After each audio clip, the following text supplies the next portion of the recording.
You are listening to the Tribe Drive Halloween special. I am sitting with Morgan Knudsen. She's from Edmonton, and she is a television host, an award-winning educator, a paranormal researcher, inspirational speaker. Morgan brings her audiences to the realization that if you want to alter your own reality, you have to embrace the unknown. Welcome to the Halloween special on 89.3 The Raven, Morgan. Thank you so much. I'm so glad to be here. This is great, and I listen to your show all the time. And of course, we know each other, and it's good to be here. Yeah. First off, it's pretty amazing and remarkable and unique, this line of work that you're in. When did you know that this was something you wanted to do, and what made you want to get into this field?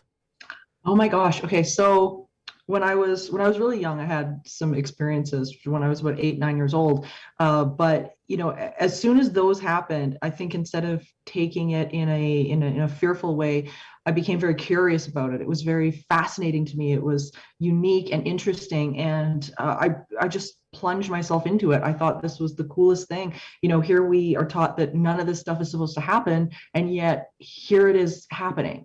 And I was really lucky because I grew up in an era when the investigators that you saw on television were reputable people like Lloyd Auerbach and Carrie Gaynor, and people that were solid in parapsychology and the real world research. And it was about 6 years into forming Entity Seeker with my best friend Stephanie that I discovered that my great-great-grandfather actually founded the first paranormal association in Canada. So it's really just been a calling and a passion, and I think it's just what I'm supposed to be doing. Well, and I think your great-grandfather must be smiling down knowing that you're carrying on the old paranormal legacy, right? I think so too. And what's really funny was that when I developed a highly specialized program called Teaching the Living, and it's been taught in post-secondary places all over Alberta. And what's been really interesting about that is that when I developed that program, I had not read my great-great-grandfather's books. And the 2 books that he had published on the subject, he was a very well-known physician in Ontario. And the 2 books he published on the subject very much followed the same philosophies, which I found really interesting. Well, amazing. I'm sure you've seen some very scary stuff out there, hey? There's definitely been some hair-raising moments. The funny thing is, I think the majority of paranormal activity is something that's very positive. It's really about connection and joy and reconnecting with that non-physical part of who we are. And I think the majority of them are that way, but there's always those experiences where you're just, your hair goes up on the back of your neck and you're just like, what is this? Like, what just happened? So you kind of answered my next question that said, like, you must get that hair-raising, standing on hair on the back of your neck feeling on a regular basis when you're in the field, hey? It's funny. I don't as much as I did way back at the beginning of this. I think at some point my focus, because I've been doing this for 20 years, and my focus has shifted from going after the phenomenon and chasing the phenomenon to wanting to understand the cause of the phenomenon. So my interest has shifted, and I think my understanding of it has shifted. So with that, I mean, there's always those moments where you're just, I can't believe what I'm watching, but now it comes more as something of wonder rather than something of fear. And this brings me to the next thing I want to talk about, because I had some really odd things happen to me on my computer program in the radio station here the other day, and all of the songs lit up blue, like I highlighted them, but I hadn't touched anything.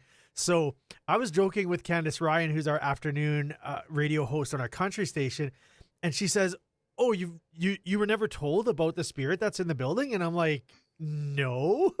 I'm like, this might have been something you might want to tell people on hire, but yeah. So apparently there is something in this building.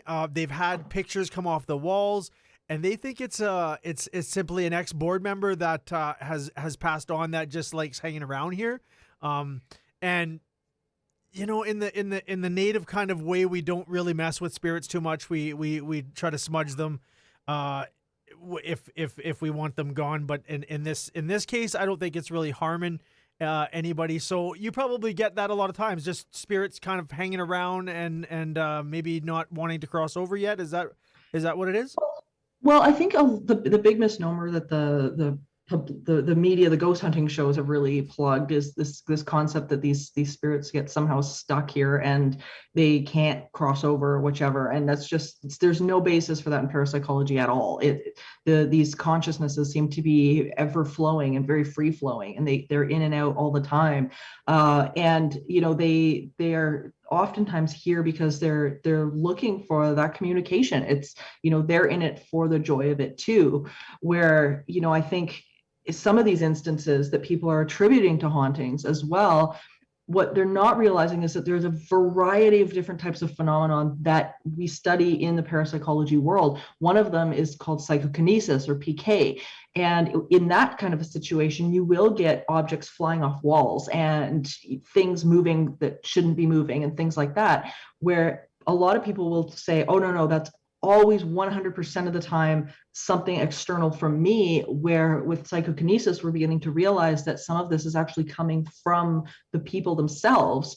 So I think there's a variety of different activity types and hauntings that you can explore and get into in cases like you just described. Yeah.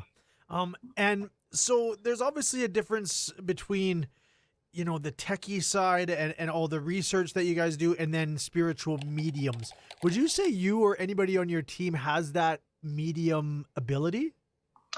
Yeah, I know quite a few that I work with that do, that are absolutely brilliant.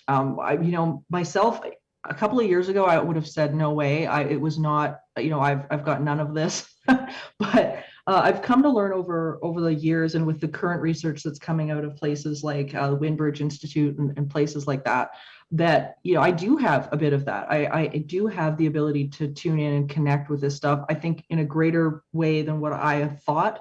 And I think that's something that's not a special feature of myself. It's something that everybody has the ability to do, as long as they are willing to slow down and pay attention. The majority of the time, these experiences come to people when they're feeling at peace, or they're letting the busyness of the day go, or they're kind of doing a mindless activity like washing dishes or something like that. And then all of a sudden inspiration starts to hit. They start to maybe see an apparition or something like that. Something will happen. And sometimes it's a lot more subtle than what people think it is. People think that, there's going to be some ghostly form just show up in front of them, and that's going to be their experience. And this comes in so many different ways. So I think we all have that ability, and we all receive it different. Yeah. And just so you know, my late mom, she was really into mediums. She always talked about going to see mediums. And I have a friend of mine, another friend of mine, who is a medium, and my mom has contacted her. So if you ever get a visit from my mom, you'll know why, because I'm pretty sure she's That's out awesome. there. I'm pretty sure We she's out we there. will welcome it. Yeah, please do. So there's obviously a lot of haunted sites in Edmonton that you hear about. I've heard the U of A has some, probably down in Rossdale, I'd imagine there's some. The old Charles Camsell is always a big talked about spot. Have you ever had the chance to visit any of these local sites?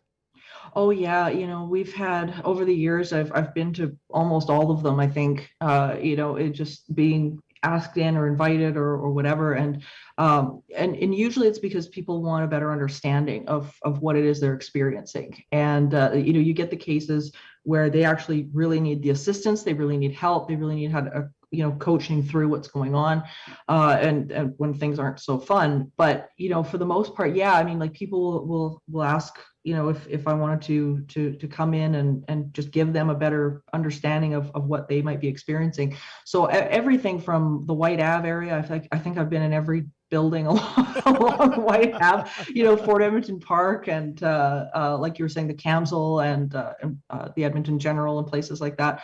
So yeah, there's I don't think there's many places anymore that I haven't been in the city. And Yeah. actually today I'm headed out to another one this afternoon with some experiments in mind. So Wow. You always got something new brewing. I've been kind of following your work on Facebook and on your website. Looks like you have a brand new podcast called Supernatural Circumstances. Congratulations on the launch of that. Thank you. Thank you. That can be heard on all the major streaming platforms. Anything else in the works for you that we should know about?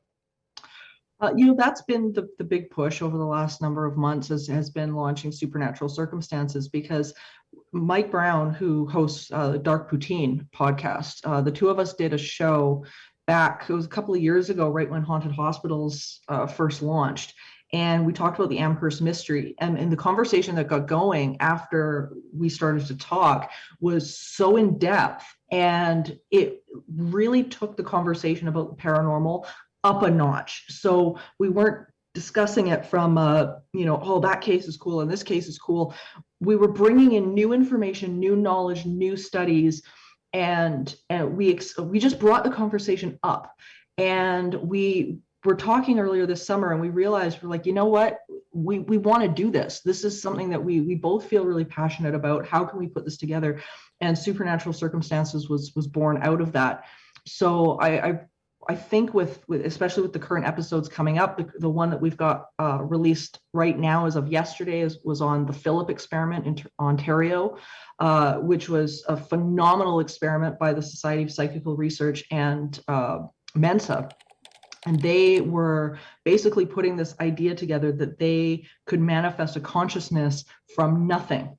And they did. Wow. And it's so fundamental to understanding the paranormal and parapsychology and answering some huge questions about consciousness. So that's what we're hoping to do with every single episode, is bring people up to a new level of thinking with this. Awesome. And how can people find all of your work online? They can find it at entityseeker.ca and then supernaturalcircumstances.com. Awesome. Well, thanks for joining us and giving our listeners a look into the exciting and sometimes spooky work that you do, and taking the time to chit chat for a bit.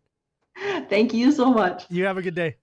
You too. Thanks. You are listening to the Tribe Drive Halloween Special.